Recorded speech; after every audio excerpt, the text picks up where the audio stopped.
Here we are again. I'm talking into my microphone, if you can hear me. Hello, my name is Zachary. And I talk about stuff. This is Truth, Love and Madness, the video show. And this is about mental health. No, it's not. It's about being you. So let's have a think about it. Mental health is...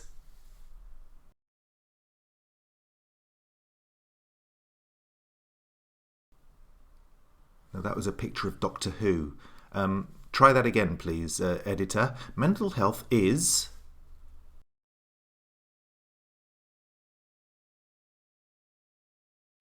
Yes, it's all about us. It's all around us. You can be a narcissist, and that's a mental health issue. You can be a gaslighter, and that's a mental health issue. It's not all about anxiety and depression. It's also all about the little pots of bad stuff and bad behaviour, because we all learn this stuff. We all learn about it from various people in our lives, from things that we watch on the television, things that we view on YouTube, and things that we are fed, information that we're fed. So you can be a bad person. That's also a mental health issue. It's not just about suffering, because it's also about you can be overly happy. You can be completely start raving bonkers, and people will think that you've got a mental health issue. Because what is it? Let's put it. What it is, when you mould it all together, it's emotions. Human beings are emotions. It's about emotional well-being, because we're humans and we live with emotions. That's it. It's emotion. If you can be unemotional and not have any emotional reaction to anything that happens in your life, but you've been taught to do that. So open the box and explore who you are. That's really what life is all about. Excuse me, I have something in my throat. I'm not going to say what it is. So there we are. Now, a lot of my videos, last video I interviewed Ernest Becker. A lot of the videos beforehand have been about me and my show and mental health issues, and I'm kind of veering off of that, because what I'm actually talking about is our conditioning, our society conditioning, and it's a problem. It's a problem. Thank you. That was the drum roll. Now, one of the issues is I'm also in an alternate reality. I'm a writer and a performer. Now, here's an interesting thing. The writing community out there on the artist formerly known as Twitter might resonate with this. You see, I've spent the last few months, years. I've been writing for years. I've been writing since I was about minus 50 years old. I've been writing short stories. I've written scripts. Some of my scripts have been produced. I've had stories published in various local papers. But I've never quite broken into national magazines. And for the last 6 months or so, I've focused on doing that. I've been sending stories out to these people who say they want stories. They want fiction, they want prose, they want poetry, and they're all eager to get it from you, and you send it, and then you don't hear anything. It's a wall of silence. Hark, I hear Paul Simon and Art Garfunkel. This is the sound of silence. Now, I think that's a bit rude. There are some magazines. Okay, so there's 2 magazines. I'm not going to mention their names because that wouldn't be very nice. But one of them, I got no response whatsoever at all. No, they ask on their website, send it here, and nothing. I might just send a nonsense email just to see if I get anything. I might say you've won £10,000. There was another one who were interested in one of my things. And they said, this is interesting. Can you send us some more? And I sent them some more. In every email, they got my name wrong. I mean, my name is at the bottom of my email. It's on my email. You know, not only is it in my email, actually at the bottom, I sign it off with me and then my full name underneath. And, you know, what I do and my phone number and all that sort of jazz. So what's that all about, Alfie? So in response to this elitist kind of control over writers and content, I'm going to start something new myself. I'm going to start sharing, because I'm also a performer, I'm going to start sharing not only some of my stories via the magic of video, but also I'm going to invite you, my dear viewer, to send me something you've written and I'll read it out. You know? I don't know what the publishing rights will be on that for, you know, what happens afterwards, whether you can send it to it. If some like Steven Spielberg viewed it and said, that was amazing, we need to get that writer into the room now, and they want to film your story, I'm assuming that they still can. I'm assuming it's not classed as being published if I should deliver it in such a way. So please, why not? Let's just try and break the system, shall we? Because this is all about breaking the system, because the system only really serves the few. And the needs of the many outweigh the needs of the few, or the one. Who wrote that? You know, some people call him Captain Spock. Of course, it's completely rubbish. He was Captain Spock in later films, but not in the series. Oh, no. Mr. Spock, not Dr. Spock. Not Captain Spock. Mr. Spock. It's really not that difficult. Shall we continue? Liberation. Let's liberate the thing. Welcome to the funfair of storytelling. This is like Jackanory. What's the story in Jackanory? Wouldn't you like to know? That's the wrong tune. If anyone remembers Jackanory, then you are as old as I am. And I'm now proving it with my facial hair. So this is a story. It's a bit of non-fiction, really. It's just something I wrote for a magazine, and it's called "The Ballad of an Anti-Conditioning Rebel." Verse 1: Are we being told the truth? Thank you. I want the truth. You can't handle the truth. The wise words of Jack Nicholson, or Colonel Jessup from A Few Good Men. What is the truth? A made-up concept? A promise that is never delivered? Another dimension which we are unable to see? Well, let's get one thing out of the way. We are all conditioned. It starts when we are born and carries on until we die.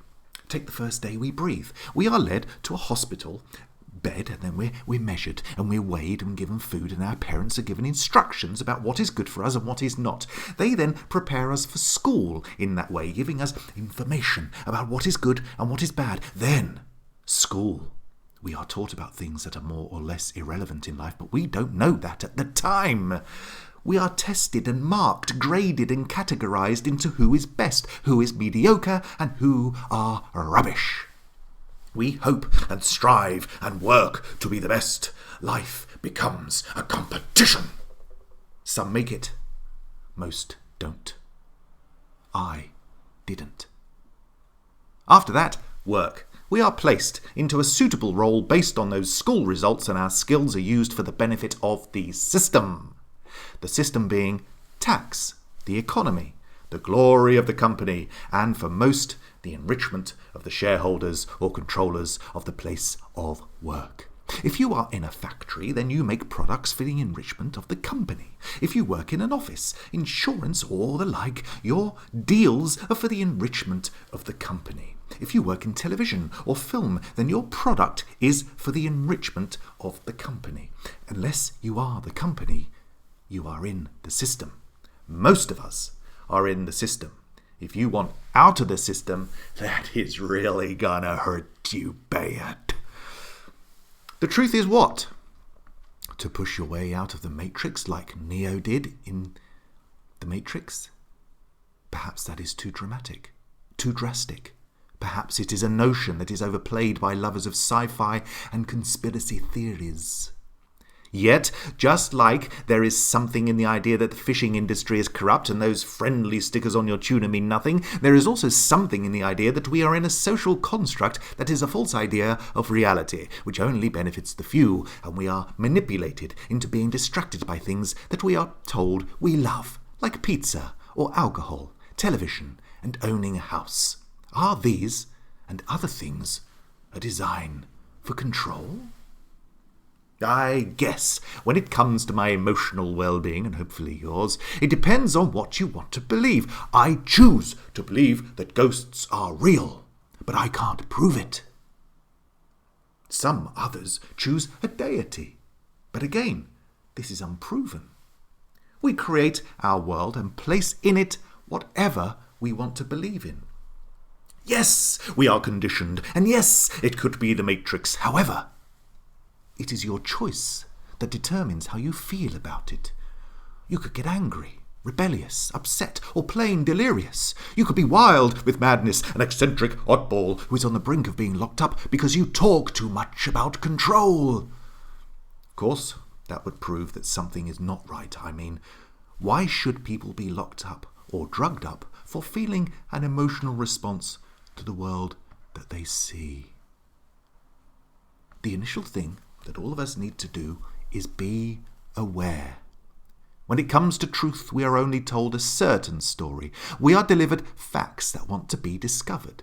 Some people search deeper and go further into the rabbit hole, and some speak their version while others remain quiet. Are there aliens in this world? Did we get to the moon? Everything that is witnessed by someone is then altered to their emotional response to it.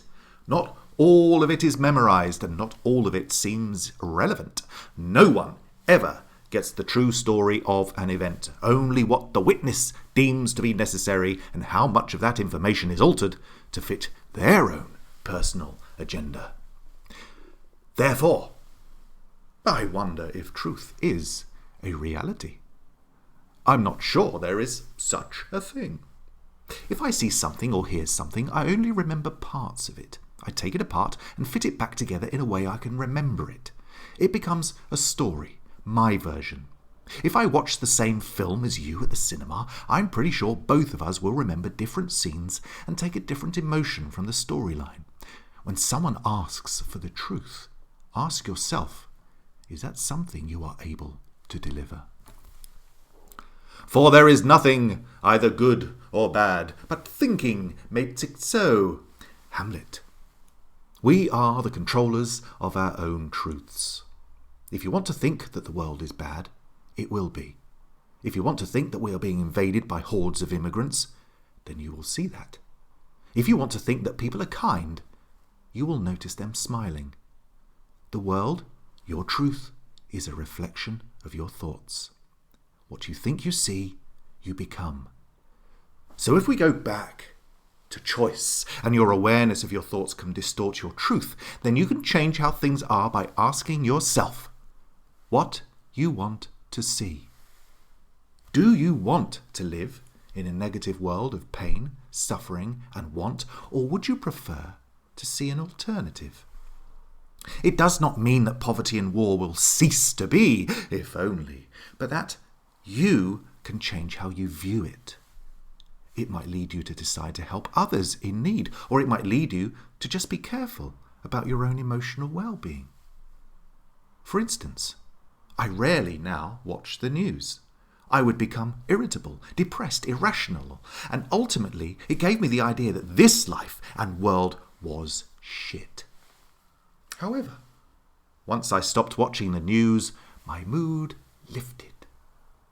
Yes, those events still happened, but instead of worrying over it, I was grateful that in my immediate reality I was safe. My friends and family were safe. That might change at any moment.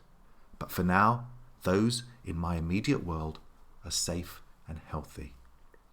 The news feed we are driven into consuming tricks us into thinking that this sort of thing happens all of the time and is right on our doorstep. Thankfully, here in my little pocket of Kent, it isn't.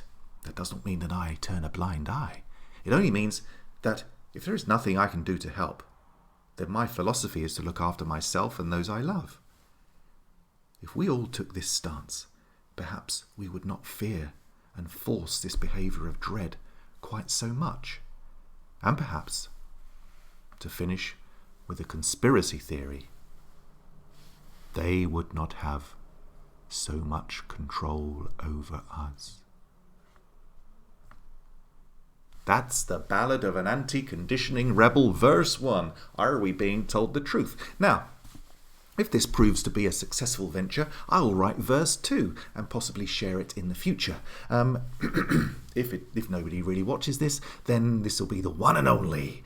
It'll be unique. It'll be a collector's item. The one and only video about sharing your writing. So if you have something that you've written, maybe 1,000 words, just look at that, or even a poem. It doesn't have to be fiction. It could be, I'm happy to do a story and act out characters. I'm happy to do a script. I'm happy to do a poem or write or just read something of non-fiction which you wish to share, and you're not comfortable with, you want an outlet. You want an outlet for it. Then, hey.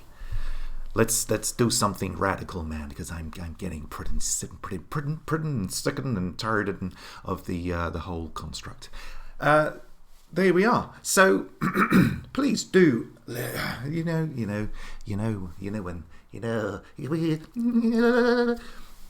please do like and subscribe to my videos here on YouTube or indeed on my blog, and I hope to share with you in the future more items of interest. I'm veering down a different path now. We're going away from the whole mental health, and I'm getting a bit bored of talking about depression. I want to start talking about society and how I fit into it, and how this is a platform for quirky, surreal writers and artists who don't have a platform because you're not mainstream. That's where we're going. So please do share. I've even written it on notes. Yes, I am a liberator.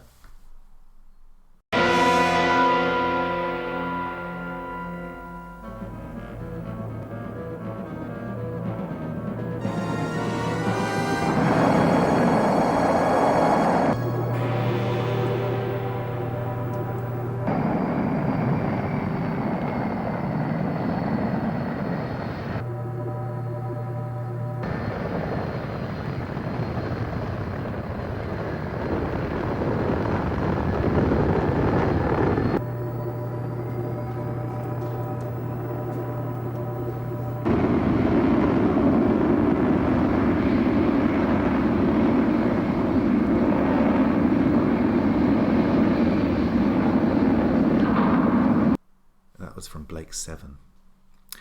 So like and subscribe, do all the usual stuff. Also check out our podcast, Mark and Zach, and the links will be in the thing below. We've started a new series and we're heading into a different direction with that too, which could be an exciting journey for all involved, and you are very much involved in this. So wishing you well, be seeing you on the other side. Bye-bye.